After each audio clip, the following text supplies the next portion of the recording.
শুভ দুপুর বন্ধুরা। তো যেহেতু আজকের শনিবার, তাই শনিবার কিন্তু আজকে রান্না হয়েছে নিরামিষ। আর এই যে আলু দিয়ে পটল দিয়ে তরকারি করেছি, আর এখানে করেছি সয়াবিন আলুর তরকারি। আচ্ছা, এই তরকারির কালারগুলো কেমন হয়েছে তো অবশ্যই জানিও। তো এখানে কিন্তু পেঁয়াজ রসুন ছাড়া শুধু সিম্পল হলুদ লঙ্কা নুন তেল দিয়ে রান্না হয়েছে, সিম্পল। এখানে কিন্তু কোনো ময় মশলা দেওয়া হয়নি। তো কেমন হয়েছে অবশ্যই জানিও। তোমরা এখানে কোন তরকারিটা ভালোবাসো অবশ্যই জানিও। তো এখানে কিন্তু দেখো এই যে গামলায় ভাত বেড়ে নিয়ে এসেছি। এবার থালায় থালায় দেখো ভাত বাড়া হয়ে গেছে। এই যেখানে মায়ের ভাত, আমার ভাত, ছেলের ভাত, সবার ভাত কিন্তু বেড়ে নিয়েছি। তো চলো এবার কিন্তু আমরা খেতে বসে পড়বো। আমি কিন্তু খেতে বসে পড়লাম, দেখতেই পাচ্ছ। তো প্রথমে কিন্তু আমি একটা পটল আর একটা আলু নিয়ে খেয়ে নিয়েছি, আর দারুণ টেস্ট হয়েছে, দারুণ টেস্ট সত্যি। মানে ঘরোয়া সবজি রান্না করলে এতটা টেস্ট হয় মানে ধারণা করতে পারবে না।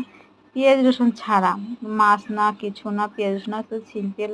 সত্যি অসাধারণ তরকারি হয়েছে। আচ্ছা, তোমাদের কার কার খাওয়া হয়ে গেছে, তোমরা কে কী দিয়ে খেয়েছো অবশ্যই জানিও। ঠিক আছে, সবাইকে ভালো থেকো।